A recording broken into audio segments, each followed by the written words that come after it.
जो व्यक्ति भगवान वाहिगुरु अल्लाह ईश्वर उस परमात्मा में विश्वास नहीं रखते, ऐसे व्यक्ति हमारा कार्यक्रम ना देखे, क्योंकि जो भगवान पर ही विश्वास नहीं रखता वो मेरी बात पर क्या विश्वास करेगा। इसलिए ऐसे व्यक्ति को यदि हमारा कार्यक्रम सत्य ना लगे तो वह ऐसे काल्पनिक मान करके भूल जाए।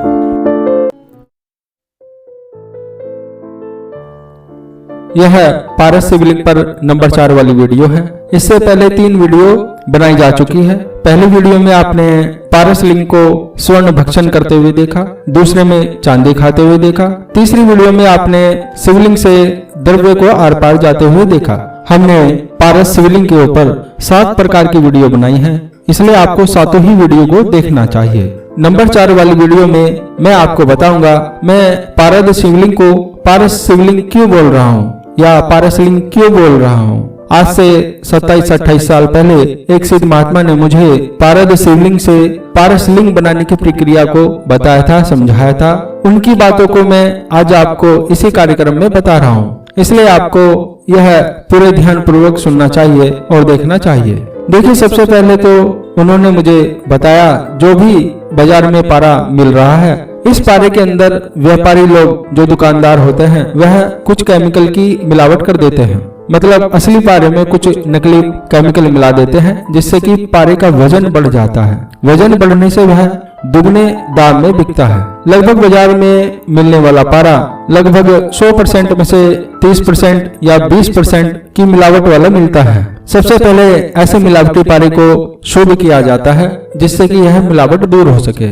इस प्रक्रिया में कम से कम 3 दिन लग जाते हैं पारे को मिलावटी जो केमिकल मिलाए हैं उसे दूर करने में। जब यह बाजार में की गई मिलावट दूर हो जाती है तो उसके बाद में पारे के दोषों को दूर किया जाता है। दोषों का अर्थ यह है कि पारे के अंदर कुछ जहरीले तत्व होते हैं, कुछ दोष होते हैं, नेगेटिविटी होती है, उसको समाप्त किया जाता है। यह दोष पारे में 8 प्रकार के बताए गए हैं। यह ग्रंथों में, शास्त्रों में भी वर्णित है। विभिन्न प्रकार के जो ग्रंथ होते हैं उसमें भी जानकारी दी गई है, लेकिन यहाँ पर मैं आपको अपने हिसाब से जो मुझे बताया गया था प्रमाणिक जानकारी दे रहा हूँ। पहले प्रकार का दोष नाग दोष बताया गया है, दूसरे प्रकार का दोष बंग दोष बताया गया है, तीसरे प्रकार का अग्नि दोष बताया गया है, नंबर 4 मल दोष बताया गया है, नंबर 5 चापल्य दोष बताया गया है, नंबर 6 विष दोष बताया गया है, नंबर 7 गिरि दोष बताया गया है, नंबर 8 असहाय अग्नि दोष बताया गया है। यह 8 प्रकार के दोष पारे के अंदर विद्यमान होते हैं। इन 8 दोषों को समाप्त करने के बाद पारद का संस्कार किया जाता है। इन 8 दोषों को समाप्त करने के लिए 2 प्रकार की विधियां उन्होंने मुझे बताई थी। पहली विधि के अनुसार लगभग इन 8 दोषों को दूर करने में 30 दिन का समय लग जाता है और दूसरी विधि के अनुसार लगभग 56 दिन लग जाते हैं। इस विधि में पारे को पत्थर की जो ओखली होती है जिसमें दवाई जड़ी बूटियों की घुटाई होती है उसमें डाल लिया जाता है और ऊपर से पत्थर के सिल से इसे घोटा जाता है। मतलब जड़ी बूटियों के रस में पारे को रख करके अच्छी तरह से घिसा जाता है, बहुत ज्यादा उसकी घुटाई की जाती है और यह घुटाई लगातार कई घंटों तक लगातार चलती है।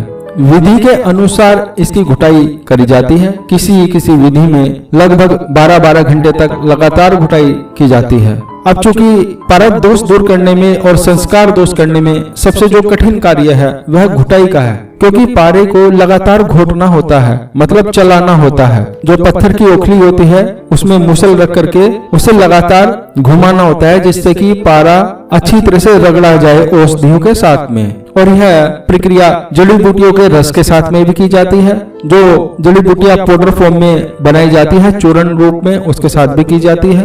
और कुछ प्रक्रिया में औषधियों के रस में पारे को डाल करके उबाला जाता है, तब कहीं जाकर के पारे के यह 8 दोष दूर होते हैं। और सबसे जो कठिनाई का कार्य है मैंने आपको बताया कि ओखली को घोटने का काम होता है। कम से कम इसके लिए 4 आदमी होने चाहिए, क्योंकि एक व्यक्ति पारे की घुटाई नहीं कर सकता। यदि 4 व्यक्ति होंगे तो एक व्यक्ति यदि 15 मिनट घुटाई करेगा, उसके बाद में दूसरा व्यक्ति 15 मिनट घुटाई करेगा। इसी प्रकार से 4 व्यक्ति मिलकर 1 घंटा पारे की घुटाई करेंगे।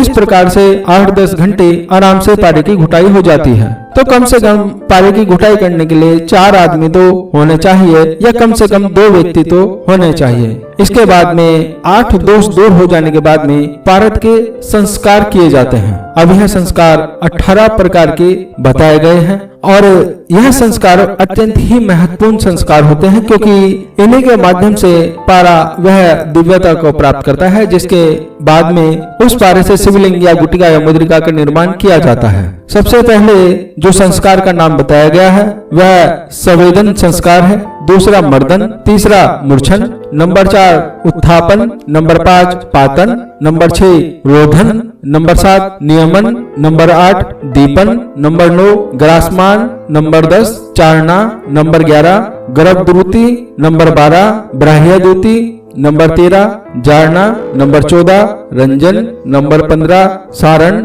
नंबर 16 क्रामन, नंबर 17 वेद, नंबर 18 भक्षण। और उन सिद्ध संत ने मुझे और भी इससे ऊपर के कुछ संस्कार बताए हैं, जिनका नाम मैं यहाँ पर वीडियो में नहीं ले सकता, क्योंकि यह सामान्य ज्ञान नहीं है। पारस शिवलिंग बनाने में बहुत ज्यादा लंबा समय लगता है, इसलिए हम एक ही बार में कम से कम 3 से 5 किलो पारद का शोधन करते हैं, जिससे कि एक ही बार में बहुत सारे शिवलिंग बनाए जा सके। हम जो पारस शिवलिंग बना करके देते हैं, सबसे पहले बाजार से मिलने वाले पारे से जो मिलावटी केमिकल्स होते हैं उनको दूर करने की प्रक्रिया को करते हैं। उसके बाद सिद्ध महात्मा द्वारा बताई गई विधि के अनुसार 8 दोषों को दूर करते हैं, जिसमें काफी लंबा समय लग जाता है। और उसके बाद में 10 प्रकार के संस्कार को किया जाता है। इन 10 प्रकार के संस्कार को करने में भी काफी समय लग जाता है, क्योंकि उन सिद्ध महात्मा ने संस्कार करने की हमें 3 प्रकार की विधि बताई थी। पहली विधि के अनुसार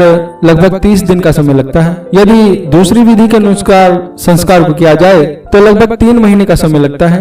और नंबर 3 वाली विधि के अनुसार यदि पारद का संस्कार किया जाए तो लगभग 4 महीने का समय लग जाता है। लेकिन तीनों विधियों के अनुसार रिजल्ट भी अलग अलग प्रकार का मिलता है। उतनी ही ज्यादा चैतन्यता पारे के अंदर आती है। और जब यह संस्कार हो जाए, इसके बाद में एक विशेष प्रकार का अनुष्ठान किया जाता है।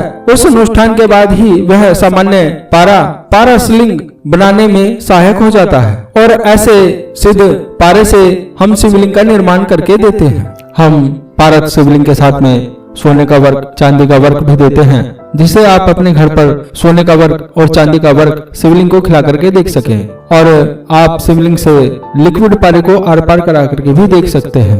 और यदि आप हमारे द्वारा दिए गए शिवलिंग को किसी कांच के बर्तन में पानी भरकर धूप में रखेंगे तो कुछ ही घंटों बाद में शिवलिंग सुनहरे रंग का हो जाएगा। आपको ऐसा लगेगा कि यह सोने का शिवलिंग बन गया है। और यदि काफी समय तक ऐसे ही पानी में शिवलिंग को रखा जाए तो पूरी तरह से शिवलिंग बिल्कुल सोने का लगने लगता है, सुनहरे रंग का हो जाता है। लेकिन यदि शिवलिंग को पानी से बाहर निकाल करके साफ किया जाए तो वह फिर दोबारा से बिल्कुल चमकीला सफेद हो जाता है। आप यह सारे प्रयोग अपने घर पर आराम से करके देख सकते हैं। लेकिन हमारे द्वारा बनाए गए शिवलिंग में बहुत ही ज्यादा परिश्रम के साथ में शिवलिंग का निर्माण होता है, शुद्धता के साथ में शिवलिंग का निर्माण होता है। इसलिए हम जो भी शिवलिंग देते हैं वह उनका मूल्य थोड़ा ज्यादा होता है। आपको दूसरी जगह से सस्ते शिवलिंग मिल सकते हैं, आप वहां से शिवलिंग ले सकते हैं, लेकिन हमारे द्वारा दिए जाने वाले शिवलिंग आपको दूसरी जगह से थोड़ा महंगे ही लगेंगे। क्योंकि यदि आप बाजार में देसी घी लेने जाएंगे तो सब जगह देसी घी मिलता है, 400-500 रुपए में आपको देसी घी मिल जाएगा। लेकिन यदि आप बिल्कुल शुद्ध देसी घी लेंगे तो कम से कम 2000 या 3000 रुपए किलो आपको देसी घी मिलता है गाय का। आप कहीं पर भी जाकर के मालूम कर लीजिएगा, तो असली चीज महंगी होगी। इसी प्रकार से शिवलिंग आपको सस्ते भी मिल सकते हैं, लेकिन हम अपने अनुसार पूरी शुद्धता के साथ में शिवलिंग का निर्माण करते हैं, पूरी मेहनत के साथ में करते हैं, पूरे अच्छी तरह से संस्कार करते हैं। इसलिए शुद्ध चीज तो महंगी होना स्वाभाविक है। तो इसलिए हमारे द्वारा दिए जाने वाले शिवलिंग आपको दूसरों की अपेक्षा महंगे लग सकते हैं। सबसे महत्वपूर्ण बात आपको यह भी ध्यान रखना चाहिए, जो हम पारस शिवलिंग बना करके देते हैं वह पूर्णतः शुद्ध पारे से बना करके देते हैं, इसलिए वह कांच की तरह होता है, कठोर। लेकिन यदि हाथ से छूटकर नीचे गिर जाए जमीन पर तो वह टूटकर बिखर जाता है। और यदि पारस शिवलिंग के ऊपर कोई भारी वस्तु गिर जाती है या शिवलिंग से भारी वस्तु टकरा जाती है तब भी शिवलिंग टूट जाता है और बिखर जाता है। इसलिए शिवलिंग का उपयोग बहुत ही सावधानी के साथ में करना चाहिए, उसे बहुत ही ज्यादा संभाल कर उठाना चाहिए और रखना चाहिए। यह बहुत ही ज्यादा महत्वपूर्ण बात है जो ध्यान रखनी चाहिए, अन्यथा शिवलिंग किसी भी वस्तु से टकराने से, तेजी से या नीचे गिर जाने से टूट सकता है और बिखर सकता है और बहुत ज्यादा मेहनत से बनाया गया शिवलिंग व्यर्थ जा सकता है। आपको यह ध्यान रखना चाहिए।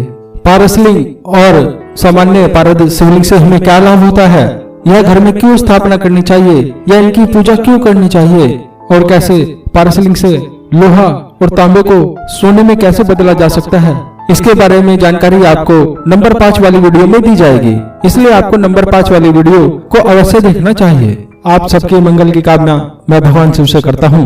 आगे भगवान शिव की इच्छा। शंभो महादेव भोलेनाथ।